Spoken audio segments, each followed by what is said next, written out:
Jatend migawo mochung'ne jotich Justin Muturi pod medo sundo sirikal mondo mi owere kod weche mag teko ojende, kowacho ni en gima ok ni kare ka jatend piny dhi nyime kod weche mag kata twak e weche mag uchumi to rowere ma pacho ka to iteko aoyaye kendo moko kuomgi wito ngimagi e yore ma ok ni kare. Ka bende jokanyo dwaro mondo mi chenro mag ndiko jokanyo kendo ka ombulu chakre machiegni ni kaluwore ni wechego mag yiero koro kayo kata obedo ni duol mar IBC to pok oikore ne chenro machalo kamano. Nyakora Ramogi waiko ni weche mathoth kamagi e moko kuom wechego ma wamiyo pek. Upon you now to order an end to these abductions which you promised, killings, extrajudicial killings, and an open inquiry to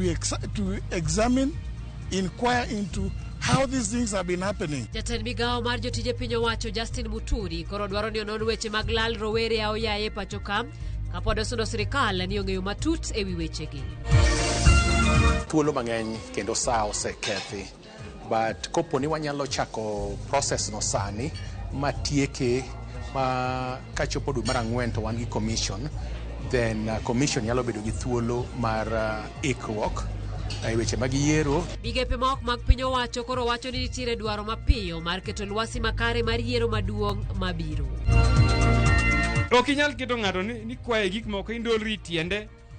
Nairobi kuja be kidhi e ofise sirikal misike mi projects.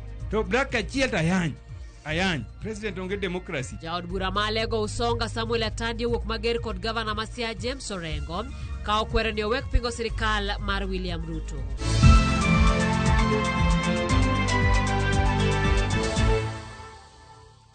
Tudri kod wena mwa marote machuo karia deka uchiel nono bende yudwa e mbui mag oganda mopogore achiel kachiel. Wantiere mbui mar Facebook, mbui noero mar YouTube, bende yudwa e mbui mar Instagram kachiel kod mbui mar TikTok kod X. Nyinga Simfrozo Kinda, jaloko marwa en Elizabeth Otieno. Kawachako en jatend tije sirikal Justin Muturi, ogai mar obila Martha Koome kod spika mar od bura mamalo mano Moses Wetangula wuok oko mar kwedo mager tim mar dhiyo kendo lal gi rowere pacho ka. Kaka jafwambo marwa Efinya Kidilero, Muturi dwaro mondo mi jatend piny William Ruto ochuga put manyalo neno matut tim makamano. E kar kano ringre Masiti Mochari ne en ywak, lit kod kuyo ne anyuola moseyudo wedegi kod mamoko mapod manyo wedegi. Matok ringre rowere ariyo Justus Mutuma kod Martin Mwau mane otek mlolongo tarik 18 dwe mar 12 higa mokalo yudi e kar kano ringre no odhiambo manyoro. Jatend migawo matije sirikal Justin Muturi kaachiel kod Dan Manzo ma bende en okil mochung'ne anyuola go e bura bende nochopo e kar kano ringre no. Muturi orudho tok jatend piny William Ruto kowacho ni ok en kare mar twak e wi weche mag ochumi kako machielo rowere iteko kendo bang'e iyudo kosewito ngimagi. We sit somewhere claiming that we are discussing matters about the economy of this country. Economy for who? If we are killing them, abducting and killing the young ones, so who are you doing the economy for? Muturi omedo ni onge chik mora mora masiro ndhicho kendo lal mar oganda kendo ponono ni obila ma pacho ka ochiwore mar rango wach niendi inyalo fweny mapiyo ni en ng'a mandhi oganda jo Kenya. I say the government, I'm not aware of any policy that supports abductions and extrajudicial killings. And it is not right that parents like these ones and relatives can stay for periods in excess of 40 days looking for their loved young ones in circumstances that are very clear that those involved our security personnel. I want to say we cannot be told that the police do not know. Our police is known to be one of the most efficient in this region. And therefore, if they wanted to crack this matter and bring the culprits to book, it will be a matter of just a few days or hours. Owacho ni jatend piny nyaka chiw chik mondo chuoga put manyalo timo nonro ewi wachno kaka achiel kuom yore mag tieko mako oganda gi thuon kod nek makoch. Paro mabende nosir kod okinda nyuolago Dan Manzo. Mr. President, I'm calling upon you now to order an end to these abductions which you promised, killings, extrajudicial killings, and an open inquiry to examine, inquire into how these things have been happening. We cannot make it normal. Ei ote mare e yor mbui mar X, Senator ma Nairobi Edwin Sifuna owacho ni tend kar kano ringre ma City Mochari ong'eyo wach ndicho kendo nek mar Jo-Kenya maonge kaka ringre rowere manoteki osebedo e kar kano ringre no chakre tarik 18 dwe mar 12 higa mokalo. Jatend duond bura mana Kenya Martha Karua bende ochiwo ote mare ne ute fwambo kowacho ni nyaka ne weche mag ndhiyo kendo lal gi oganda chakre pachoka bad migepe mochung'ne arita ok nyal wacho ni ok ging'eyo gima dhi nyime. Bende onge lokruok moro amora mosetime bad migepego, ranyisi ni jatend piny William Ruto nigi yie kaluwore gi chal makama. Komachielo, ogai mar doho Martha Koome kod spika mar od bura mamalo Moses Wetangula bende okwedo tim makama ka giwacho ni doho biro chung' kare maneno ni chik oluw kaka dwarore kendo Jo-Kenya oyudo ratiro. People being abducted if they are suspected of even committing the worst crime, murder or terrorism, though they should be brought to court and charged. They should not be held incommunicado, because this brings anxiety to the family. It brings so much trauma even to those who are abducted. Take this opportunity to urge the agencies of administration of justice, the Office of the IG, the Office of DCI, the Office of DPP, and internal security organs to investigate thoroughly and come to the root cause of who is kidnapping people and later they are found dead. Magi duto timore ka kora nyuola mamoko mapoko yudo wedegi rito chenro mar bero ne ringre mar fwenyo wedegi. Kata obedo ni ringre rowere moko ariyo mane oteki osefweny kendo yudi, anyuola mar Steve Mbisi Kavingo kod mano mar Kalani Mwema pod nigi geno ni gibiro yudo wedegi mar mondo mirem magikadhe orum. Efinyakidi, Ramogi TV, City Mochari, Nairobi. Erokamana Efinyakidi ka wadhi nyime ni riwruoge makedo ne ratich oganda ojiwo put mogwel mar manyo commissioners manyien mag IEBC mochung'ne yiero mondo tiek chenro no mapiyo. Riwruoge go e bwo uchaguzi platform nigi luoro ni chenro mar goro kiewo mag gwenge kod chuogo ute chung'od buche manyien kuom weche go nyalo live kata bende nyalo chung' poni chenro mar manyo commissioners manyien okalo dwe mar 4 higani. Kaka jafo marwa mar siasa Chris Owino leronwa, riwruoge go dwaro ni onywand chenro mar kawo pande kod mar kawo mbulu kamoro achiel.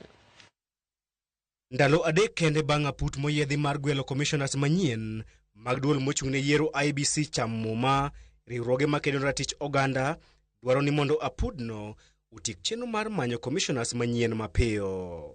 E bwo riwruok mar uchaguzi platform, riwruoge go moting'o Transparency International, ILOG, Elgia kod Mzalendo Trust e kind mamoko onyiso luoro margi ni chenro mar yango kiewo mag gwenge kod chuogo ute chung' od bura manyien nyalo kwamo poni digni obete chenro mar manyo commissioners manyien nyaka tok dwe mar 4 higani. Wadeko king'iyo yiero ma higa 2027 thuolo mang'eny kendo saa osekethi, but koponi wanyalo chako process no sani matieke kachopo dwe mar 4 to wan gi commission, then commission nyalo bedo gi thuolo mar ikruok e weche mag yiero to gi ikruok mar weche mag boundaries delimitation. Gidhi bedo gi tich matek kabisa, emomiyo ka ber to tiek wach mar commission manyien niendi ndalo prochiko ma chik dwaro. To koponi nitie kwa deko gi process masani ni endi to wadhi bedo gi shida e yiero mar 27. Apudno bende ojiw mondo ta chenro mar manyo commissioners manyien e yo man thuolo kendo ma ohuyanga kaachiel kod gwelo jogo man kod bidhro kod lony mar tayo yiero mabiro e yo ma ohuyanga. This selection panel is required to conduct, or we require it to conduct its work with utmost independence, impartiality, transparency, inclusivity, as well as commitment to all the stages of the recruitment process until its logical conclusion to boost public confidence and thus increase acceptance of the conduct of the relevant processes will be coming afterwards.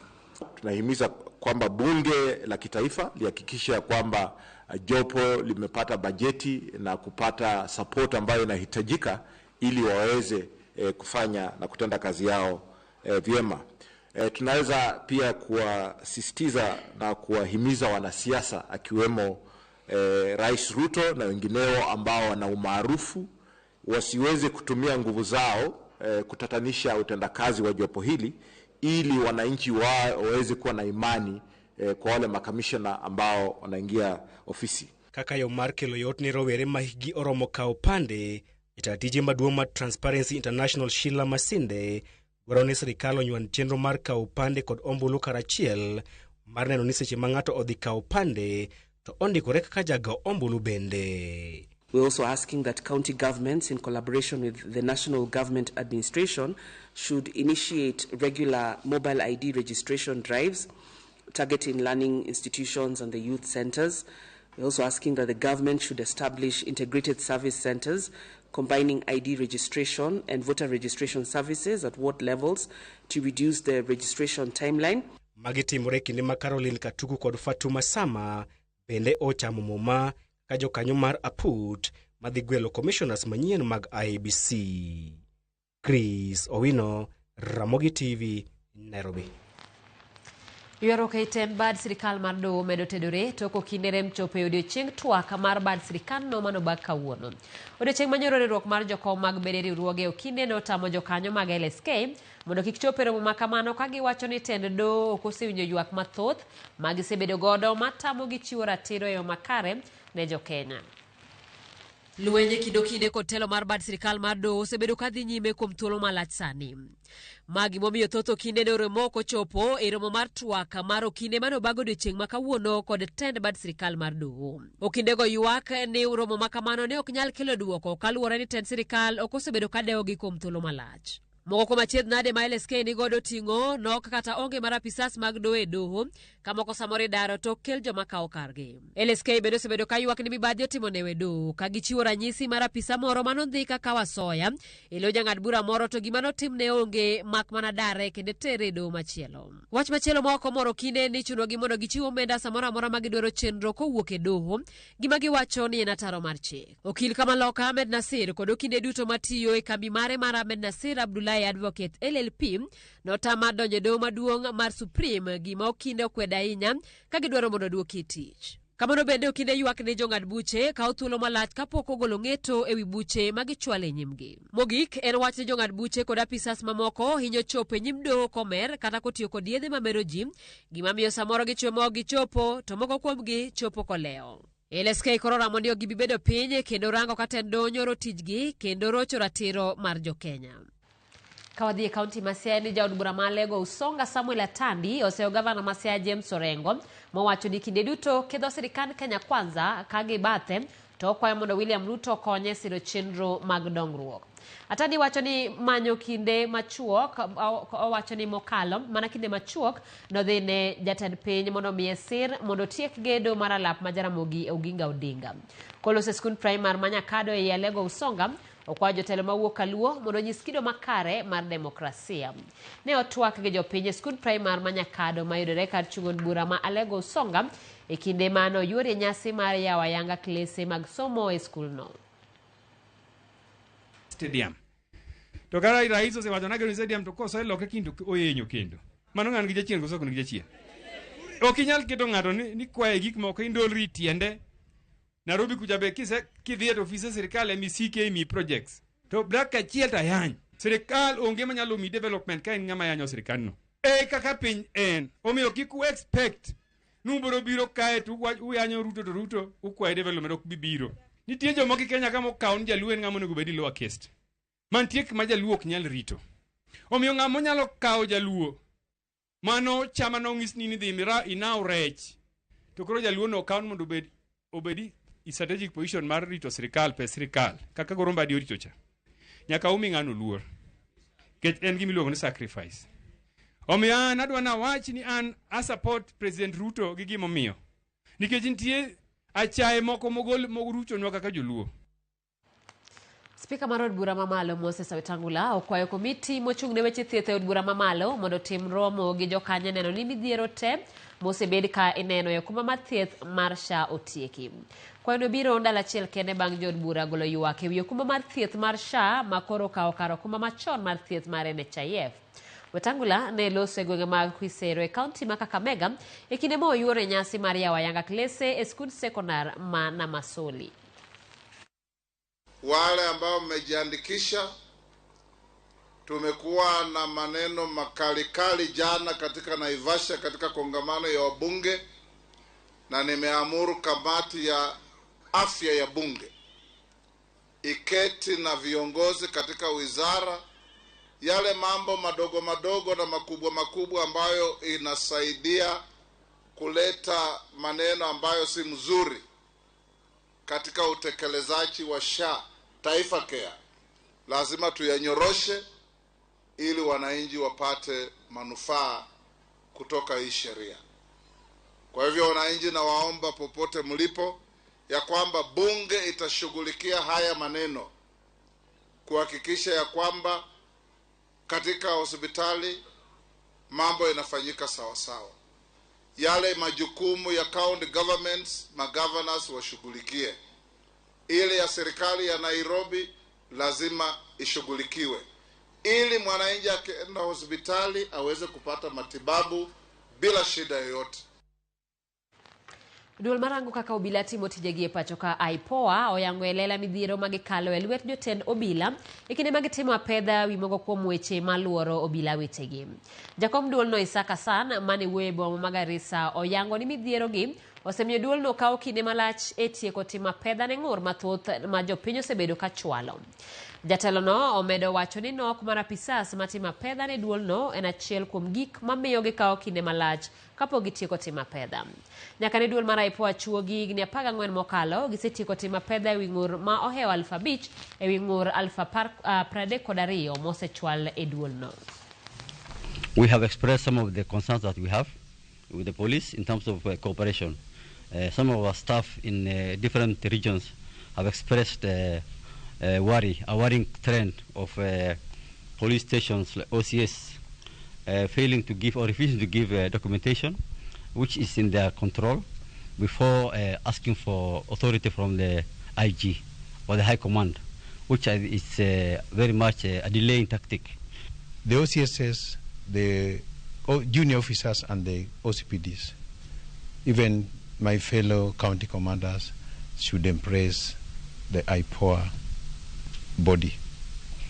This will help them in supervision or supervising the officers themselves and on the checks and balance of the officers on service delivery to the members of the public. The IPOA has been here for over 10 years now, but it appears like there are quite a number of people who do not know what it does, and we have agreed that from today onwards we'll do as much publicity as possible to create that necessary awareness to the members of public to be able to report on matters that concern the agency. Mose nindo Kanja Waruru owadgi Washira Waruru ma en jatatije maduong' mar All Media Services oyuage kaka jal manager hera jakedo kata obedo ni ne okale midekre kendo ne oketo familia mare mokwongo. Ikine misa mar mosenindo Kanja Waruru, Wachira Waruru okwayo joma chuo mondo were gi tim mar ling kinde magikalo e midekre kaka wadgi no ling tok kane oyude gi tuo kansa, gino momiyo wadgi no wito ngimane juma mokadho e piny India kama ne Rick oyude thieth. Jafwambo mar Joyce Oduor ne oluwo misano kendo ikonwa lipodni.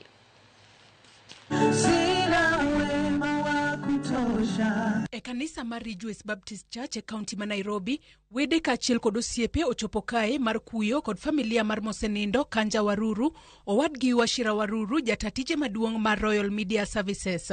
Misano mane oyuore kod jotelo madongo moriwo nyaka jatend piny machon Uhuru Kenyatta.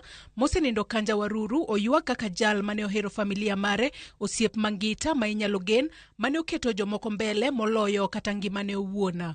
Min od mosenindo Kanja, Nelly Waruru, oyuago jaode kaka jal mane jahera, mane ohero familia mare kaachiel kod osiepene maonge deo gimoramora. Kanja was a man who embraced life with open arms, who found joy in simple things, and who loved his family beyond measure. And oh, how deeply he loved me. I was his best friend, I know, after Jerry, and maybe, just maybe, after Gary. Nyar mosenindo Kanja, Njeri Waruru, to yuago wuon mare kaka osiepne mangita mane gineno godo tuke adhula, kendo achiel kuom joma beyo mane ong'eyo e ngimane. I really think my dad was the king of nicknames. He always used to call me darling, so before I'd go to bed or go to school, you'd hear he call me. But something I've realized about myself is that it takes a man to be a father, but it takes a special man to be a dad. And Kanja Waruru was my dad, and I was his me darling, his best friend. Owadgi Kanja, Wachira Waruru, oyuago wadgi maduong' kaka osiepne, jal mane oketo familia mare mokwongo kendo ne ohero riwo ji duto kanyakla. Kanja was especially big on family, constantly checking on everybody and finding every excuse to host us at his Ridgeways home. Omedo ni kata obedo ni owadgi ne ong'eyo ni entiere kod tuo kansa, ne oketo familia mare mbele kendo noriwore kodgi e nyasi mag sikuku mag higa mokadho ma ok odeo chal mar ngimane. It turns out that after Kanja was briefly hospitalized for tests on 13th of December, he returned to the doctor on the 18th of December to get the results. It was then that the doctor told Kanja that he had stage 4 liver cancer. Kanja decided to keep this news to himself. He told nobody, not even his wife. In other words, Kanja put his family before his health. Wachira Waruru oyuago wadgi kuom koso nyiso ng'ata ni ne entiere kod tuo kansa, koseyo joma chuo kuom bedo gi tim mar ling kata obedo ni gikalo e midekre. Mwanaume ni kujikaza. And that's what Kanja did. Kanja alijikaza. And he didn't need to. Jatend piny machon Uhuru Kenyatta mabende ne ochopo e misano, oyuago siepne Kanja mane oromo godo mokwongo e piny Amerika e higa mar 1980 kaka jal mane ohero neno ka ji duto mor, kendo ng'iyo mane ntiere kindgi ne omiyo ooro ne tipo mag nyiere e kinde mane en jatend piny. Kanja would never address me as president. He would never address me as your excellency. As you've heard, he had a nickname for everybody. Me, I was always, Baba, how are you doing?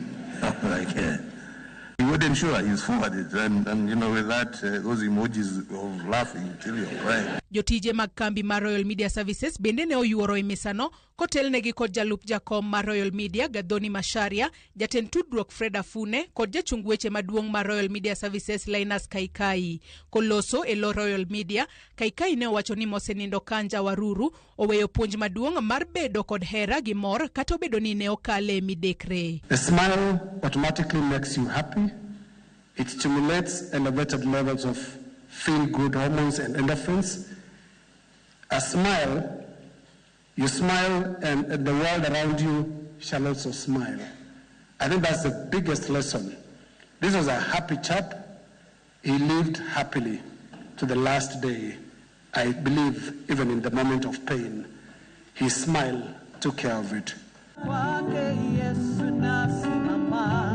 Mosenindo Kanja Waruru koribiro par kaka wuoro mane jahera, jal mane hero miyo ji nyiero, kendo jala mane kedo kata ikinde mane ntiere midekre, kendo noketo familia mare mbele moheo kata ngima mare. Mosenindo Kanja ibiro bed ka itero kata iketo e kar yweyo mare mogik chieng' ngeso ma en kiny e dalane ma Kiganjo e kaunti ma Nyeri. Joyce Oduor, Ramogi TV, Ridgeways Baptist Church, Nairobi.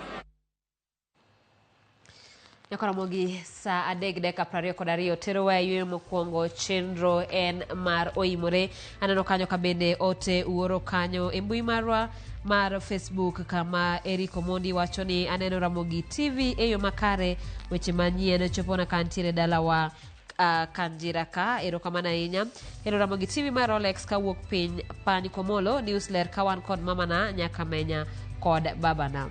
Hello Ramogi TV youth leader Eric Opepo from Kajulwangira neno Ramogi TV Mos kod babane Pastor Michael Opepo. Ramogi ler kendo aneno gimin oda Mildred Odera, Jaden Paul Oge, Hayden James Ogea, Wadwa Kevin Ogea, babana James Ogea kod minwa Mary Adoyo mongere kaka Nyogana kagen kanya kwar Kotieno Gumba Kidube an Kenny Wood Nyogana. Nyakwara Ramogi kikidhi mabor wadogi weche mathoth.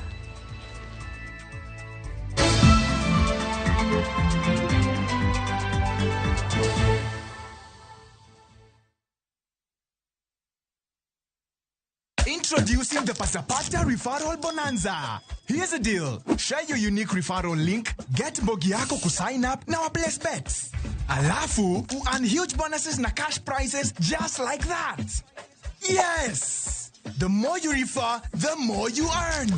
Now sisahau, we have exciting games that will win you millions in seconds. Unangoja? Win na Mbogi na patapata.com. Refer, earn, repeat. Not for persons under the age of 18. Authorized and regulated by BCLP license number 447.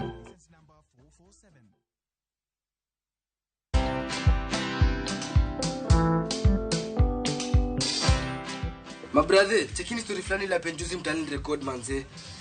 Lakini bro, kazi itakuwa tu ni kujaza simu na hizi mavida. Ai, kujinice tu kaka. Mwananchi gani huyo anarada medali ya pesa? Leta tenje ni kushovile tutaomoka. Citizen Digital wako na platform fulani kwa site yao inaitwa Wananchi Reporting. Hapa unaweza tuma story yako kwa website yao ama kwa app yao ya Citizen Digital. Na kama hiyo process ni ngumu, unaweza tuma story kwa email yao, WhatsApp number ama uitumie kama SMS. Alafu gani napataje bro? After story yako imepublishiwa, hapo ndo una receive 1000 kwa simu yako. Bro, au umenichanua. Don't just witness the news, be part of breaking it. Download the Citizen Digital app and share your story with Wananchi Reporting today. Citizen Digital. Let the day perish wherein I was born. Every story is different. Some stories you find in the headlines, some come from the heart, but every story is worth hearing. Viusasa brings you Murder at Got Alila. We unwrap the mystery behind Robert Ouko's death. In Jane and Solomon, the self-confessed witness gives his account of the story. My husband was not murdered on that sick. And in Njere Nishetu, Jela ni kama kaburi, haichagui mtoto ama mtu mzima. From the truth-seeking investigative stories to the raw human stories that often go unheard, Viusasa is your home for documentaries.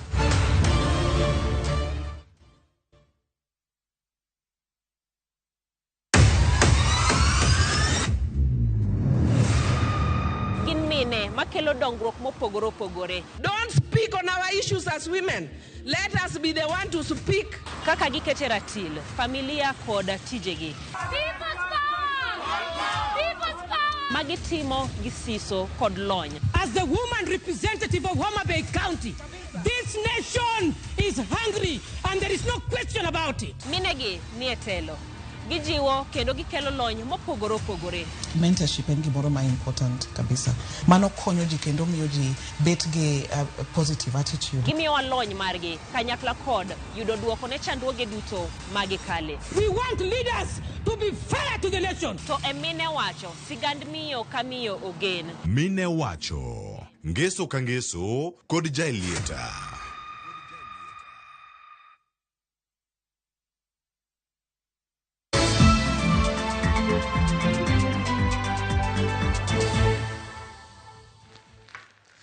Machiegni kendo kar thieth ma jo TRH e boma Kisumu koro medo go okang' e bedo chenro mag thieth ne jotuo bang'e awayanga kar thieth mag jotuo mayudo masiche mag apaya kata ma apoya sidho masinde abiro mag luoko remo kod yango chenro mabiro tayo weche thieth e kar thieth ma kamano. Okang' ma kamano e kar thieth ma jo TRH koro nyiso ikruok mar kar thieth no ni godo mar bedo chenro mag chiwo thieth e yo makare ne jodak ma Kisumu kod alwora mare. Chenro no mane otim kama ithiedhe jotuo to dok dala masani en kar thiedho jotuo moyudo masiche ma apoya ne otele gi jalup gavana ma Kisumu Matthews Owili jochiw thieth kanyakla gi jokanye sekta mar thieth.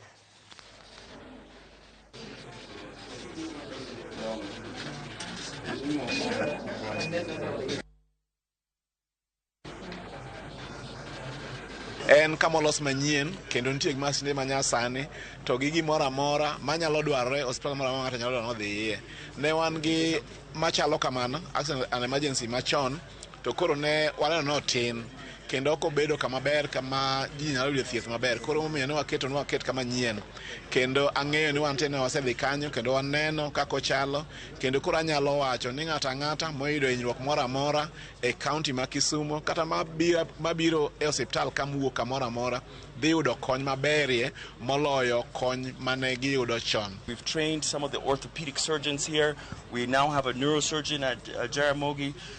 So there are a lot of residents that can do a lot of the procedures, and that's the goal. The goal is not just to come and do surgeries and leave, but to educate so that once we're gone, the surgeries can continue to happen without us being here. We are hoping that JTRH should be able to take up the transplant, having now the requisite consultants to be able to do that.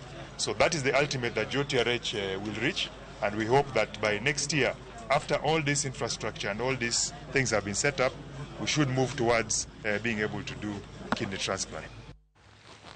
Lake mar Kamagambo Adventist College mar bedo mbalariany koro chala ka gima dhi ka chopo kare bang' komishona ma ochung' ne somo mag mbalariany timo limbe mar yango ka gin kod gige somo madwarore. Komishona ne odhi chiwo lipot kata obiro chiwo lipot ne tesend Kamagambo Adventist College e kinde machiegni. Higni osekalo mathoth kaka tiegruok mar jopuonj mar kanisano mar SDA ma ong'ere kaka Kamagambo Training College maidore e kaunti ma Migori manyo puoth ka owuok kuom duolo mochune somogo mag mbalariany e pacho kae mondo koro ka tiegruok ni koro bed mbalariany. Lek ni kata kamano koro chal ka gima koro osechop machiegni bang' apisas nowuok commission no ma ochung' ne somo mbalariany limo ka tiegruok ni mar ng'iyo ka gintie kod gige somo madwarore. Limbe ni manotim kod jokanye commission ni en okang' maraboro kendo mano mogik ma itimo kod commission ni kapok omi ka tiegruok ni thuolo mar bedo mbalariany.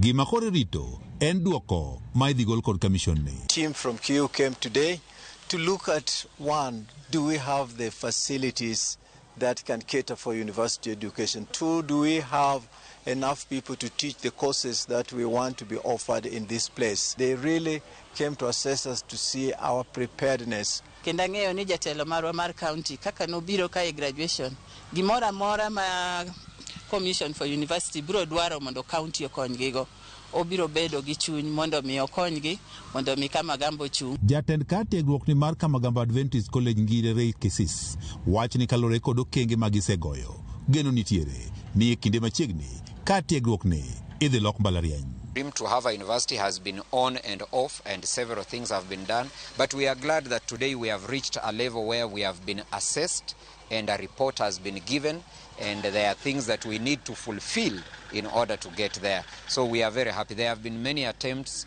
and there will be continuous attempts until we succeed. Poni Kamagambo Adventist College opuodhi kendo koro bedo mbalariany mar East African Breton. Jalup Chancellor mar East African Breton ngire Jackson Safiri wach ni gidhi tiego jopuonjre e kose sadek ma oting'o mago mag ohala puonj kaachiel kod yalo ma ong'ere kaka theology. One is to establish programs in theology but also business and education. We have received some comment, and we will continue in collaboration with the sponsor but also the the Kamagambo College to address those comments which were given by the Commission. Geno Martin Kamagambo Adventist College en kaka tiegruok koro bedo mbalariany to gibed kod courses madhen jopuonjre obedo mago mantie kod bidhruok makare kendo mago manyalo tiyo kod tiegruok magi e chugo tijegi giwegi. Era where there is lack of integrity, there is too much corruption. We need institutions that will prepare people to be different workers who will change society, so that at least if you are to say public officers are corrupt, you will meet one trained here who is not corrupt. And this is our purpose, to change society through knowledge, through training. Kenya has so many professionals with many degrees, but the issue of integrity is a big problem for this country. Apart from integrity, we also have the issue of job creativity. A lot of our young people are languishing with their certificates and degrees. In my almost 30 years of being an academician and a researcher, I can confidently tell you that we need to create spaces for our students, not just to interact with the academic. Yes, we are talking about the CBC curriculum coming in, but that alone is not enough. Jalonyi wechego mag somo ngiro sodhiambo wacho ni Kamagambo Adventist College ka obedo mbalariany to dhi keto yot e yore mag somo nikech sani Migori County mangima nitiere mana kod mbalariany marongo kende babede yudore e sub-county marongo. Miyo nyithindwa mang'eny nikech yuto matin ok yud thuolo mondo mi gidhi gisom nikech universities ni kuonde maboyo. E seche ma bende koro geno nitiere ne Kamagambo Adventist College idhi loki mbalariany, jodak e boma Migori bende osebedo ka koro dwaro mondo koro piny owacho koro ket mbalariany mamoko e boma Migori mondo giyud yot mar somo. Nyaka sani boma Migori onge kod mbalariany moro amora. George Juma, Ramogi TV, Migori. Erokamano ahinya George Juma. Wadhi e kaunti ma Libamba ma Homa Bay kama riwruok ma ok mar piny owacho mong'ere ni Nuka Community Developers Network ka omakore gi Media Focus on Africa ochako chenro mar gomba ka gi jopiny ewi kaka ginyalo bugo telo mar joma mine e kor gwenge. Riwruogno osebedo ka luorore gwengego e kaunti ma Homa Bay ka gidwaro mar mondo mi gijiw telo mar joma mine rang'iny mag telo mopogore ma ok mane lap mar siasa kende. Gisebago rombe gi jokanyo mag jodongo mag Luo Council, rowere, jotend dinde, grube mag mine, ruodhi kod jolupgi ka gisomo pachgi ewi gigo ma onego tim mar bugo tend joma mine e lemo mopogore. Tend riwruogno yango ni pod gibiro medo dhi nyime gi kawo pach jopiny kod sumo paro kuom jokanyo mar jiwo tend mine.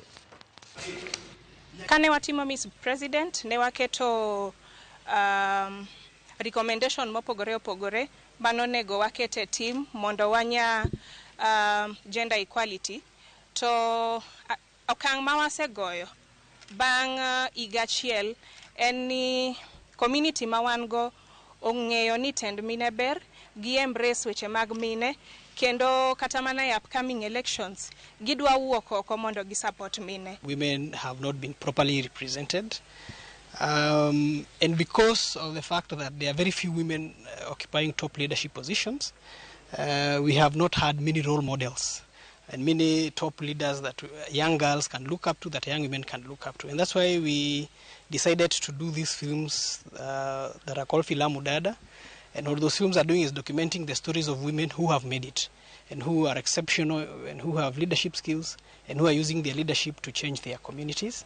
And we are bringing those films to the communities and using them, number one, to inspire other women and girls to rise up, and number two, to use them to inspire conversations about leadership, about gender, and about the challenges and the issues that prevent women, not just here in Homa Bay, but in many other parts of the country, from ascending the leadership ladder. Kaluwore gi kaka nwasetimo gigi chakre higa mokalo nyaka sani, waneno ka sani mine nyalo chiwo pachgi e weche telo. Kampen mar jiwo arita apaya e kind joriemb boda boda obagi e kaunti ma Mombasa kama joriembogo koro idwa ni mondo jiwo arita mekgi kaachiel kod jowuoth ma giting'o. Ma en bang' nonro mane otim Mombasa yango ni kwan masiche mag apaya ma itimo gi jo apiko ni malo to chutho jogo ma ok rwako ogudu midendo ni helmet. Romono mane oyuorie gi jatend migawo mar wuoth e kaunti ma Mombasa Daniel Manyala kaachiel kod apisas mag NTSA kod mago mag traffic Joriemb apiko go jiw mondo mi ochak bedo gi ogute ariyo ma achiel en margi, machielo en mar jawuoth. Kopogore gi gayo masiche mag apaya, joriembo go bende jiwo mondo mi obed akicha mar yango jonjore makidek pondo igi ka giwuondore ni gin joriemb boda boda to gikwalo jopiny.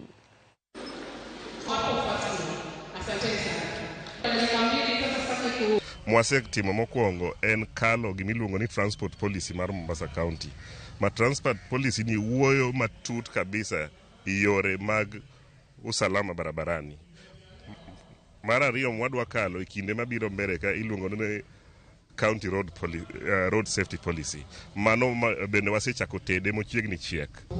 Ajali matimre ko ng'ato korako helmet iyudo ka impact maduong' sana to kelo impact kuom familia mare, kuom jamii na kwa inchi kwa ujumla. Koro kaona waluongre kae gi kamati joma usekate mambo ya usalama NTSA, police gishirika manoko kae kawuono ni mondo wagoyo ane wapuonjgi ane wach mar rwako helmet. Gimatimo amiyo gi helmet achiel tangiso gi maber ni gimbe gidhi e duka gi nyiew moro mar customer. Koro mano be watemo sensitize gi mondo gitim ang'o mondo giyud helmet manyalo konyogi. Gimomiyo seche moko ok wanyal miyo mteja marwa kofia en gimoro achiel. Kane wachako tuo moro mar covid cha, kofia ni ng'ani ok nyal rwako, ng'at machielo ok nyal rwako. Koro mane manomiyo wadogwa timore nade, wadogwa gole. Mak mana ni kopo ni ne ni ng'ato nyalo bedo gi kofia ne to onge problem.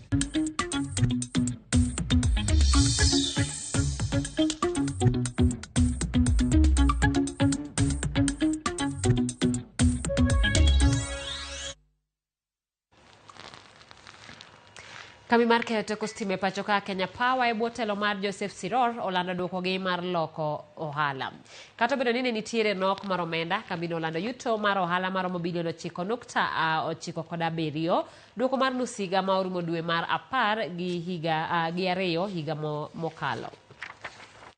All eyes on these cameras here. Yuto mar kambi mar keyo teko stima en medruok ohala kata bed ni tiyo kod teko stima odok piny gi 5.4.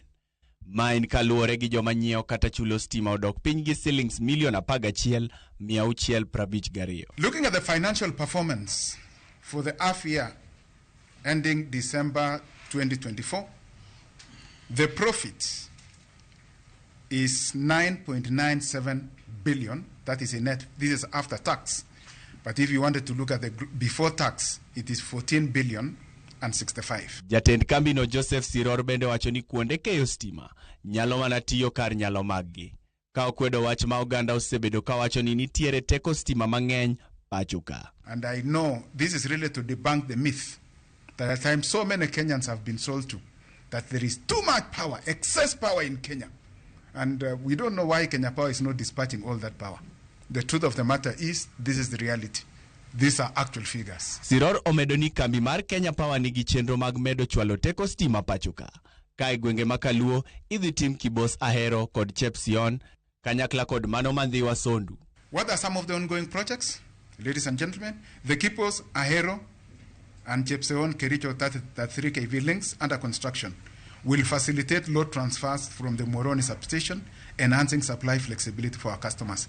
Then there is the Ketrago is fast-tracking the construction of the Ndhiwa Sondu 132 kV line to stabilize voltages and address overloading in South Nyanza and Central Rift regions. Siror owacho ni kata bed ni gindiko yuto e higani, pod giyudo lal kaluwore kod mibadhi e tudo teko stima. But what is shocking to date, ladies and gentlemen, is that there are people who still believe that they can send money to an individual who masquerades as a Kenya Power staff and really expect that they are getting legitimate service. Isaac Okech, Ramogi TV, Nairobi.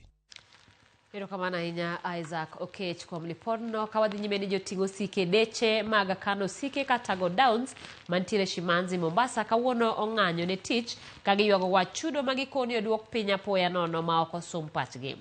Joting'o sike go moyo 1,000 mosebedo ka loro mwandu e loche katero e dero mikano gie koni chal ni nitiere jogo mago chumbo masani odonjore e ohalano kendo tudore gi tache gi mar hinyogi. Gikoni ogunia mar kila bich yande giting'o gi shillings 10 to kata kamano sani oduoke piny nyaka silings 7.1 kamar kilo 90 mane giting'o gi silings 20 to sani oduoke nyaka silings 15. Giramo ni ogidogi e tich nyaka chieng' duoknegi nengo magisebedo kichulogi. Sasa hatuna kazi. Sasa pia na kwa magoda huku umeacha mabroka wamejaa wanatudhulumu. Wanatulipa pesa ambayo hakuna. Gunia moja ya biriani ni 2400. Inaenda mpaka 2600. Unapata mtu anakulipa shilingi 7 kitu ambao uchumi wa Kenya hii hata hakuna kabisa. Vijana hapa wanaumia. Wao uliahidi masuala mazuri lakini 2027 ikifika ambao utatuhurumia sitakuweka kando kabisa sisi. Sisi tunaumia hapa kwa ground. You're not coming here Mr President. Shilingi 7 inafanya kwa uchumi wa Kenya. Kuna muda unapeleka gunia kule juu kwenye go down. High stake ambayo hatulipwi. Kuna distance unaweza peleka gunia karibu kilomita 1 ambayo haulipwi. Gunia ilikuwa inalipwa shilingi 10 kwa miezi 2 iliyoisha. Halafu sasa wamekuja wakaangusha hii bei ikafikia shilingi 7 na sumuni. Ili hali wafanyikazi, unaona uchumi vile iko ya Kenya.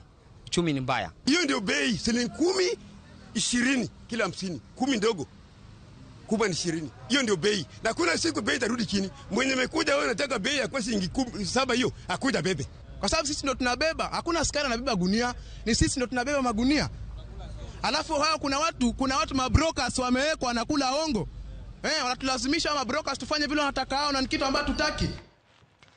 Kartegruok mag tije lwedo mamawego e kaunti ma Homabay yawo kar puonjo weche mag pith rech kata Aquaculture Center mabiro konyo chiwo tiegruok ne rowere e weche mag pith rech ka okalo yor lony manyasani kaka yor reso sekta mar lupo e alwora mar Nam Lolwe.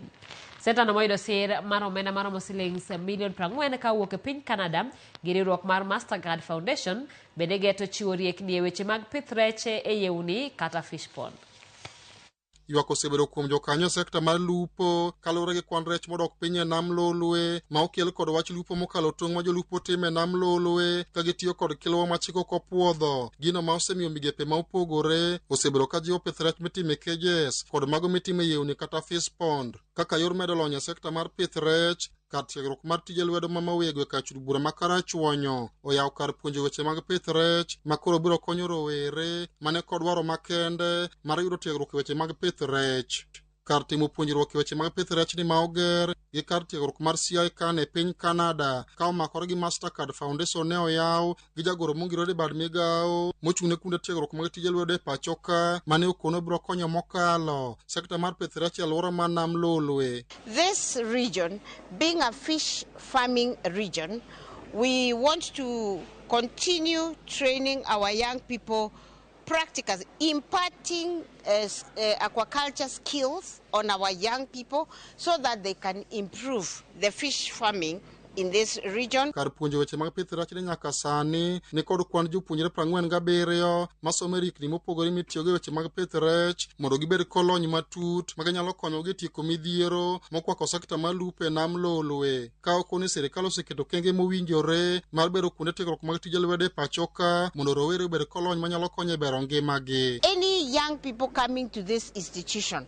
will practically be able to get trained on how to process fish right from the egg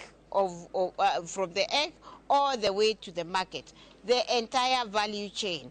And this is what we are encouraging as government, that we not only are able to produce what we are producing up to some level, but all the way to value addition and marketing or consumption. Telo mar kar tiegruok mamawego wacho ni dwaro margi en kelo lony e sekta mar pith rech e yore mopogore kaluwore ni chenro mag lupo e Nam Lolwe sani krok dhi makare gino mosemiyo rech odok piny e Nam Lolwe. In our community, fishing has been done as very conventionally, but with this facility around, we want the community to see fishing as another career. But most of us are seeing it as just something to do for peasantry.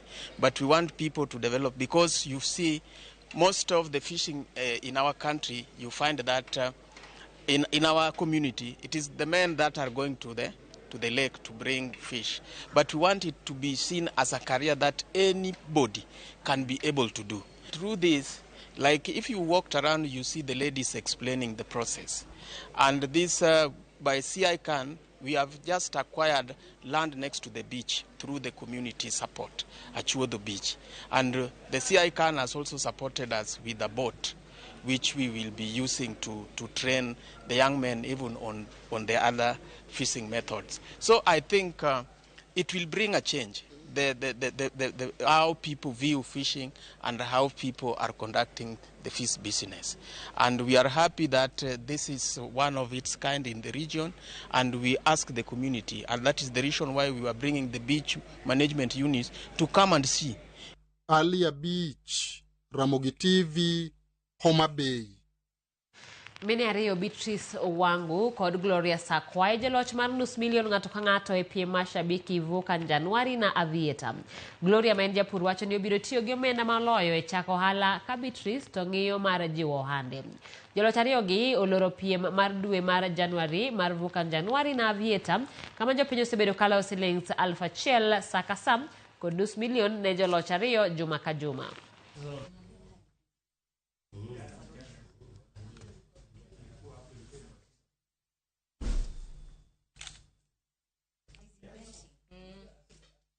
Nimejisikia sana, sikuwa naamini ni kama inaweza kuwa kitu ya ukweli.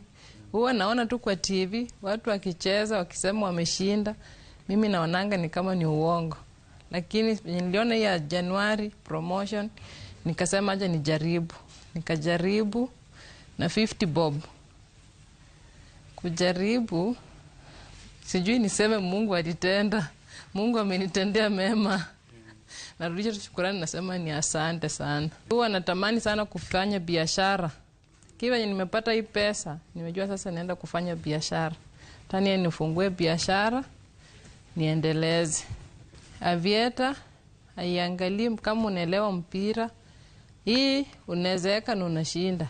Sasa wamama wacheze hii shabiki ya Avieta na watashinda.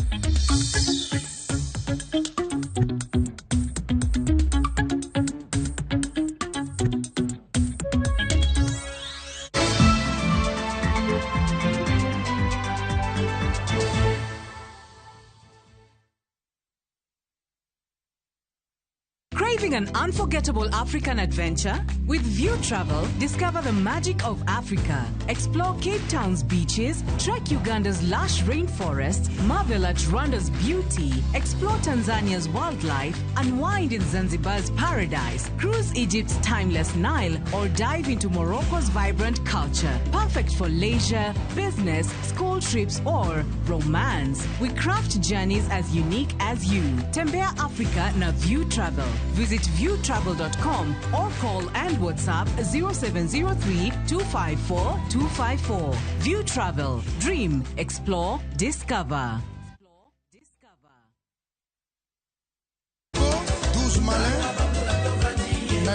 Wakelonu chenro mar tiedero. Citizen Kenya. Kama yude mor mar wende mag rumba kokelni kod Ninja the Entertainer kod DJ Smollett en miel gi wer motimo Cathedral. Eye kanyo bende wakelo ni jangolo mar juma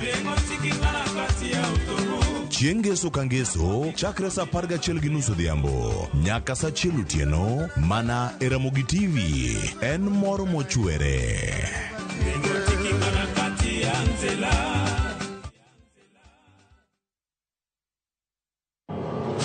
E piny mahera nyalo bedo gweth kata ting' mapek. Yiero ma ng'ato timo kelo weche mopondo manyalo ketho gik moko duto. Ng'at manigi ywaruok e kind joot ariyo to nikech ang'o? Ok ne okadwari kaka neno ngima ni dhi ni ok ane kan ngima ni dhi maber. Chuny ji chandore to keny be medo kethore. Ng'ama nong'eyo ni ni inya ywag ne awiko. Be hera nyalo tieko lit ma ng'ato bedo godo nikech ndhogo nyawadgi. Kwalo chunya to kibi kwalo pesa na Satan. Jumapil saa 2:15 otieno kod saa 4 otieno mana e Ramogi TV.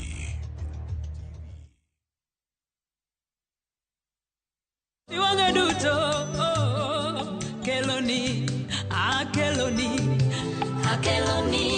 monitimna keloni tepuonja keloni Hey, Aquaculture, macaron gift. Kidwaro wenda maruta keloni to di star 860 star 419 hash. Parenia Ramogi TV enod jore duto.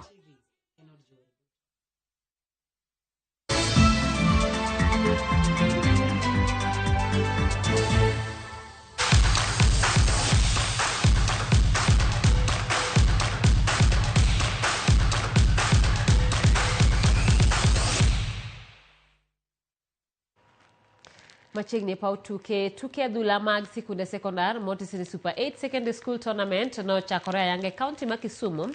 Tugono moyweyo skunde aboro mapacho ka motelo ne tuke mag skunde sekondar.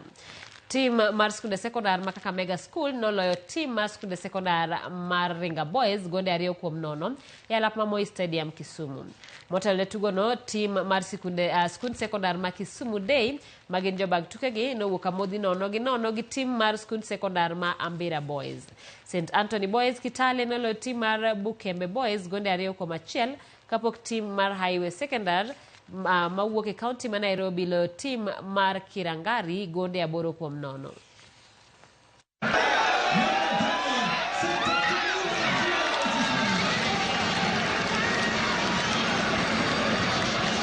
Dhidi ya timu ya Highway. Hatari ile!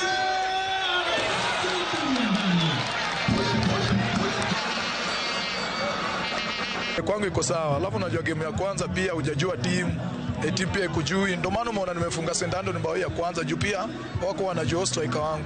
Umeona striker wangu ni msharp ndio maana amewafunga.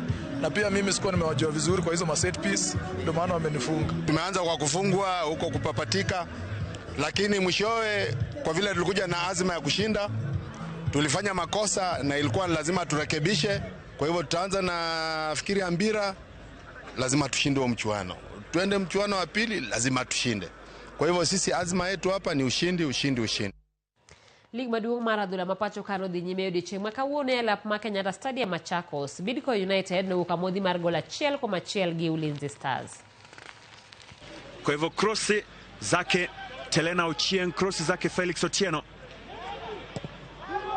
Anaingia ndani kulo! Jacob Onyango Yobo! Ili mbili kwa pande zote mbili. Ilianzisha ubora. Kevin Munika Musamala alicheza long ball ile. Akapata Simon Munala Buko. Akamtengea uzuri Jacob Onyango Yobo. Yobo baba. Alipiga ni kama anataka kumaliza Sylvain Rix Omondi Sule. Telena Tele Ochieng mimina ndani kule Tele! Kijana mdogo akili nyingi sana. Anarejesha mchezoni Telena Tele Ochieng. Free kick matata mpaka kambani. Ulinzi Stars ya Telena Tele Ochieng. Chini kwa chini ukadunda tu na kuingia kambani kule. Baada ya kupita ukuta alizungusha kwa ubora kabisa, teknik bora kabisa yake bamdogo ile Telena Tele Ochieng. Njoroge Kibugu nobedo gi tugo maber kendo tieke thuolo mokwongo e tuke mag manyotiko tuke mag Magical Kenya Open e alap ma pa 72 Sigona Golf Club. Kibigu noloyo jotugo 48 mawuok e klepe mag Muthaiga kaachiel gi Sigona Golf Club kendo donje tuke mag Magical Kenya Open higa mar 2025 mibiro bagi dwe mar 2 e kind tarik 20 gi 23. Greg Snow gi David Wakuno tieko thuolo mar 2 gi 3 kaluwore. Jotugo duto mane otieko thuolo 8 mokwongo ng'ado tiko kendo biro rakore gi jotugo mamoko e tugo mar Magical Kenya Open mibiro bagi e alap ma Muthaiga.